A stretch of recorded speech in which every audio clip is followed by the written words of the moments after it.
Balls.co.za. There's another man that's always involved, Kaizer Motaung Junior. Been watching the World Cup fervently, twittering every now and then, I've noticed. And of course, pre-season with Kaizer Chiefs is kicking in, and for the first time, Kaizer Motaung Junior won't be involved in the horror of pre-season training. How does that feel, Kaizer? How does that feel? It feels very weird. I mean, normally this time, the body's been conditioned and to know that it's pre-season training. The fun part is getting back to see your teammates. The camping part about it, the traveling. And obviously getting back to the game itself. Although, pre-season is never easy. It's probably the toughest part of the season for any footballer. It really is. But we've been lucky enough. Under Stuart Baxter, obviously with the movement and the change in football technology and how you actually prepare your body. The pre-season training in itself, it's taken a different approach. It's much more football specific, and the guys are really enjoying it more. I did in my last one last year, so it's taken away that old impression of the hard slogging running. So it's more dynamic, and so it's quite fun now. I didn't realise that, because obviously in my day, being far older than you, I remember when pre-season training involved running up the Himalayas and that kind of stuff. You're telling me that with Stuart Baxter there, it's a lot more technical and a lot more scientific and enjoyable. No, much more. It's a lot more scientific. The game has changed. It's no longer. You've learned. It's no longer about how many kilometers you run. Yeah. It's about actually the intensity and even how many sprints you make with those kind of runs, and more match specific. So under Stuart, we've learned a lot, and also things have changed.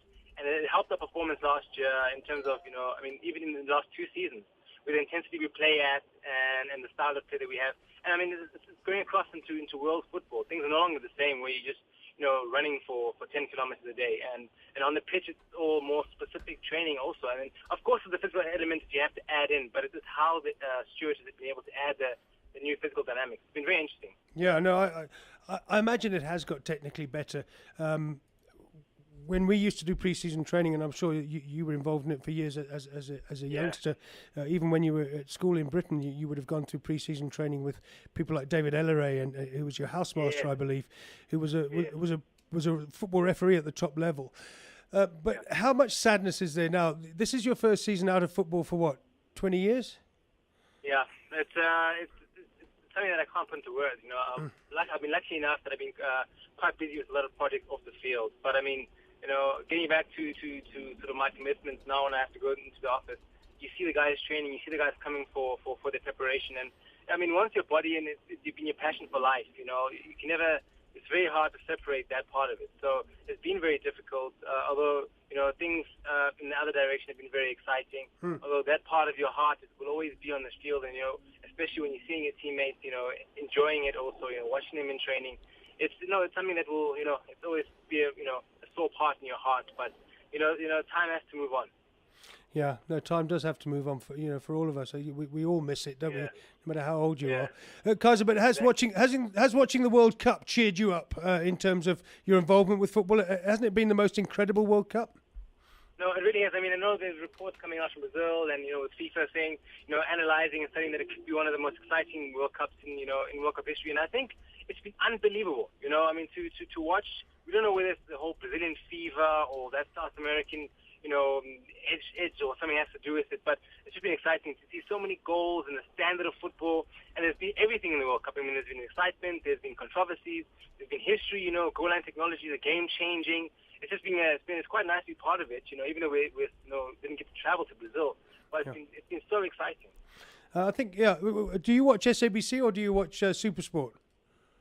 Well, I sort of canvas over all of them. Sometimes it's SuperSport, sometimes it's SABC, and the coverage. The coverage has been exciting. Even we're so far away, but we're brought right to the action. So I just canvas on all of them.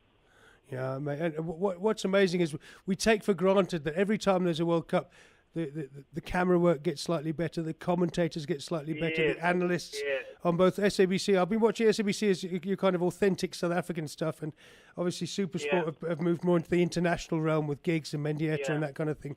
We get, I think South Africa gets amongst the best coverage that you're ever going to get of a World Cup. No, I think we do. And I mean, even if you put it on the World Cup, besides the World Cup part of it, our coverage of our football as a whole, I think it's second to none. I mean, you can correct me if I'm wrong. I mean, if you're going to look at the coverage of football, let's say when Manchester United are playing in England, the games are not screened in Manchester. No. So it's like those in South Africa, we're very spoiled for choice. I mean, we have every game. I mean, we have the majority of games that are shown. The analysis is, it's dissects from every single angle, and you never miss action. And also, that could also be some of the factors of how the dynamics have changed, and people are rather finding it, more suitable and exciting maybe to stay at home and watch the game instead of going to the stadium. But all in all, I mean, for us to get a World Cup like this and to be right to this part of the action, it's been amazing. Yeah, who stands out for you? I mean, obviously the Colombian side has gone one step further than Chile. My two dark horses, Colombia and Chile. Have you had much of a look at this James Rodriguez? Have you had a look at him? That goal that he got the other night against Uruguay? Not against Uruguay. Unbelievable. I mean, for me, he's for me, still for the player of the tournament. Even his goal. I mean, I know Tim Cahill scored a cracker against the Spanish, but for me, I think that even his goal against Japan. I mean, there's one goal he scored against Japan where I mean, he beat three defenders sort of in the wide area, intricately by the box, neat footwork, and they had the composure to chip the keeper from an angle. I mean, everyone's talking about the other goal, but I mean, he's been a sensation. And of course, you're looking at all the big names in the different countries. I think the nice thing about this tournament is that you find these young players, the Colombians, they've been playing with no fear. And they've just looked so solid, so exciting going forward. So, I think for me, in terms of individuals, he's been a standout player. The Golden Boot, he's got 5. We were trying to remember the others. 1-4. It's Messi, it's Muller. Messi, Muller, it's Neymar. Robin? Sorry? I think Robin has 4 as well. Has Robin got 4 now? I thought he was still on 3. Oh, okay. Who's your Golden Boot? Is Rodriguez going to hang on in there and get this? Can Colombia beat Brazil tomorrow in the quarterfinal tomorrow night? I think. Well, to be honest, I think the tournament needs Brazil to go to the final, just for the story, also for the fairy tale. Yeah. I mean, they were supposed to be one of the favorites, but just for the whole, in the context of the tournament, it would be great for them to go to the final. Yeah. I just don't think that they will be able to do it against the Colombians, because they're going to be asked different questions. Ah. I mean, they're going to be asked very much different. And I know that defense of theirs, how are they going to be able to come with a formation? I mean, that the Colombian team is able to change so many different formations, within a game framework. So I think it's going to be a definite upset for the books. I think on form, people aren't seeing it as an upset, but I think obviously on paper and in terms of the history, they might see it as an upset. But I think that the Colombians will actually beat the Brazilians. Mate, I mean, you earn a lot of money if you put your shirt on that. I've picked Brazil from the start, but they're not playing very well. I'm not impressed by Fred at all playing up front. It's like they put a Flintstone in next to Neymar. Neymar is carrying an injury. He's now got this thigh injury that he picked up early in their last 16 game. I really worry about Brazil. It's almost like Oscar or Ramirez or one of these lads has to come to the fore and start to carry some of the weight for Brazil. No, most definitely. I mean, you're spot on, because there's a problem. I mean, to be in a situation where Brazil have got can only choose from Fred and Joe as a number 9 position. I mean, if you look back in history, one position where they'd always have a lot of quality and would always be a standout player would be the number 9, would be a striker. They've always had powerful finishers. They've always had, skillful finishers, who stood out. And to come to the World Cup, and the multitude of players that they have to select from, if they can only get those 2 as their go-to strikers, it's tough, because they've got so much talent all over, even in Brazil itself. The local players. And you're right, definitely the likes of Oscar, and even a player like Hulk. I mean, they need to come and shoulder some responsibility, because I don't see Neymar doing it alone. He's done very well so far, but even in the Chile game, there were moments in the second half where he was non-existent. And that's tough to say for a player of his caliber, but they were. Yeah. So without a doubt, players like Oscar, Hulk have to come to the party. I don't know about that role in front of the defense. Who Scolari is going to use, because Gustavo's going to be out. So that's going to be another selection worry, because that hole in front of the defense is going to be key against players like James Rodriguez and Jackson Martinez. So I don't know how Luis and Thiago will deal with the different challenge of that pace and movement. That's going to stretch them quite wide. Well, sometimes I look at David Luiz as a centre-back and I see him wandering over the halfway line, making the play by all means, but then when the play breaks to the other end, there's old Thiago is on his own at the other end. So that's the big problem. I mean, and that's what, I mean, it's great to have. I mean, those are defenders who are they start your attack. They're very comfortable on the ball, and that's something also in modern football it's actually much more necessary now because your attack starts there with your essential defenders. But the problem is you've got an Alves who's bombing forward, you've got a Marcelo bombing forward, and then you've got a David Luiz and Thiago who are also in areas where at times where they shouldn't be, and it's sort of got this, for all the experience, this kind of naivety defending. And if they get caught with a team that hits like the Colombians so direct and with pace, they could find themselves, on the back end of quite a few goals if they, of course, that whole the front of midfield is not addressed. So it's going to be tough, and I think for them, with the amount of pressure they're on, I mean, and in Brazil with the history that is, the weight of the history of the legends that have gone past, it's going to be tough. And I think you can see it on their faces in the Chile game, the emotions that they had afterwards. It shows you the amount of pressure they're under. And I love it, Kaizer. Listen.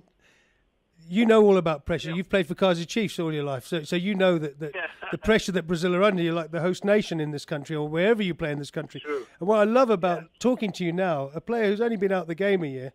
I mean, Gary Neville is another that I could mention in your category. Yeah. Great analysis. I know that you're making your way as an analyst on various channels. The very best of luck with that. I love the way you talk, and I know, as I said on Twitter earlier, that you and I could also talk Wimbledon. We could also talk cricket. We can't because I've run out of time. Mate, I will get back to you. Sure. If you haven't got any more exams, I will get back to you before the end of the World Cup and find out about Colombia and Brazil and see where it goes from here. So good to speak to you. Thanks so much for the chance, and thanks for the honor. It's always a great experience talking to you, man. Great stuff, and you as well, mate. Great stuff, Kaizer. So, Kaizer Junior, you listen to him there, mate. The passion, the knowledge, I'm sure he's got all kinds of things that he has to do, being in the Motaung family and being part of Kaizer Chiefs. But he would make, an absolutely superb analyst and either a presenter or an analyst or a front man, if all these other things don't come off. I know he's got big plans. Kaizer Junior, always great to speak to him. We've had quite a good one. We've still got Safa, Dominic Chimharvey to come, haven't we? And a few other surprises. But we don't have Mark Fish today. Just to say, Mark Fish... his car is broken down in the Vaal area, and we wish him all the best in pushing that car back, keep him fit, and hopefully we might speak to Fishy before the end, mightn't we? It depends how it goes. Yeah. But Kaizer Junior, thank you. Look forward to seeing you on the telly a lot more. Balls.co.za